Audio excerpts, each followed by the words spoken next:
Throughout its long development cycle, Valve's first title, Half-Life, made bold promises that many didn't believe it would live up to. But they were proven wrong when the game was released and sold incredible numbers. Then the game kept selling, because its open approach to the mod community made for some of the most popular spin-offs in gaming history.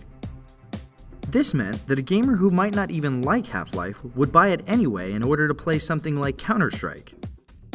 Valve had made one of the most innovative, influential, and best-selling games ever to hit the market. And they were about to do it again.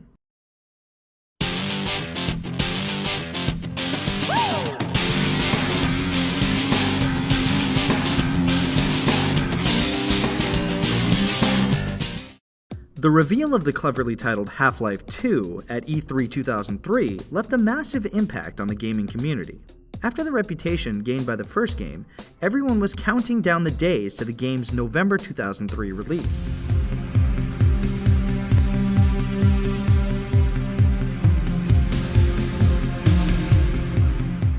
But during the run-up to the launch, the unthinkable happened. Valve's servers were hacked and the game's source code, maps, and skins were stolen by an anonymous hacker.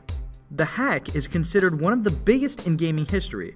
Enough code had been stolen to allow people to actually play the game through a few levels. There you are.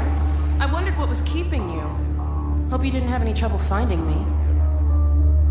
Uh-oh. This leaked version was buggy and for the most part boring, and was not an impressive display at all. So bad was the fallout that Valve announced that they would be unable to make their 2003 release window. We've been working on Half-Life 2 for several years at this point, and we're feeling very stressed out from the long hours, from being worried about some of the risks that we were taking from a product design perspective and from a technology perspective. And when we already have people who are pretty much on the edge to find out that everything that they've been working on for the last few years is now spread in a very unfinished form all over the internet, is super painful and demoralizing. It's like the first thing a bunch of people did is they took, the female character and created nude representations of her having sex with one of the scientists, right? So I had people coming into my office saying, is the company going to go out of business now, right?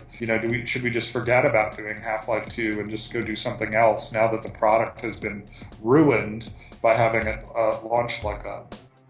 Valve immediately contacted the FBI to begin an investigation of who made the hack. But Valve had always held good relations with the gaming community and decided to cash in on all the goodwill they had generated. Gabe Newell publicly confirmed the theft and asked the online community for help in tracking down the hacker. The response was overwhelmingly supportive, and Valve received a flood of tips and insights as to how the leak had spread across the internet. But despite the efforts of both the feds and the community, the identity of the hacker remained a mystery until he himself stepped forward, explained how he did it, and asked Valve for a job. Axel Gembe described in detail the hole in Microsoft Outlook's security that he had abused, claiming that he wasn't really a bad guy and, really, he'd love to work for them. Valve happily agreed, informed the feds, and set a trap for him.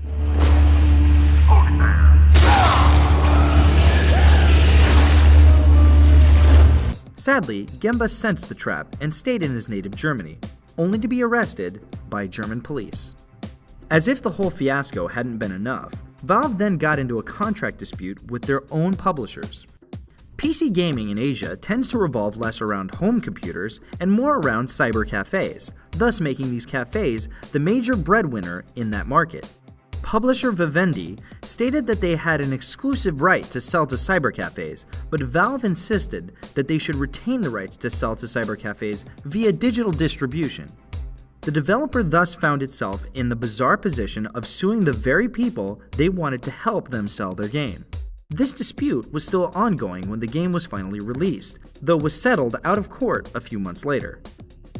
After all the delays, Half-Life 2 hit shelves on November 16, 2004, 6 years in the making. With all the bad news leading up to release, a nervous gaming community wondered if it could ever live up to the hype. Fortunately for them, their insanely high expectations were about to be blown away. 2 Tune in next time to see how Valve's innovation in every direction led to Monster's success on every front.